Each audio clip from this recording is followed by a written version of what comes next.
Live Tamil செய்திகள்.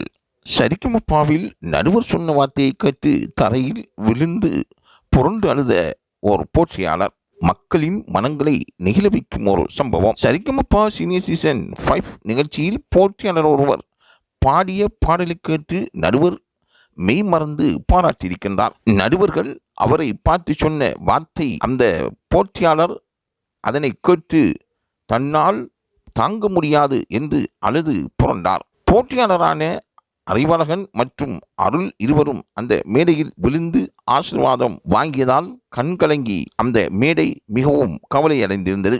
இந்த promo இணையத்தில் வெளியாகி வைரலாகி பரவி வருகின்றன. சீத்தமிழ் சரிகமபா நிகழ்ச்சி சீனியர் மற்றும் ஜூனியர் என்று 2 பிரிவுகளாக ஒளிபரப்பாகி வருகின்றது. அதில் சமீபத்தில் தான் ஜூனியர்களுக்கான ஜூனியர் லிட்டில் சாம்ஸ் சீசன் 4 நிகழ்ச்சி முடிவடைந்திருந்தது.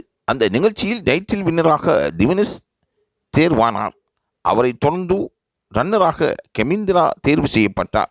அது முடிவடைந்த அடுத்த வாரத்திலேயே சீனியர்களுக்கான சீசன் 5 நிகழ்ச்சி ஆரம்பிக்கப்பட்டிருந்தது. இந்த நிகழ்ச்சியில் அதிக அளவான போட்டியாளர்கள் கலந்து கொண்டிருந்தார்கள். அதில் 27 போட்டியாளர்களுடன் இந்த நிகழ்ச்சி ஒளிபரப்பாகி வருகின்றது. ஆரம்பத்திலேயே இந்த நிகழ்ச்சி பற்றிய எதிர்பார்ப்பு மக்களுக்கு அதிகமாக இருந்து வந்தது.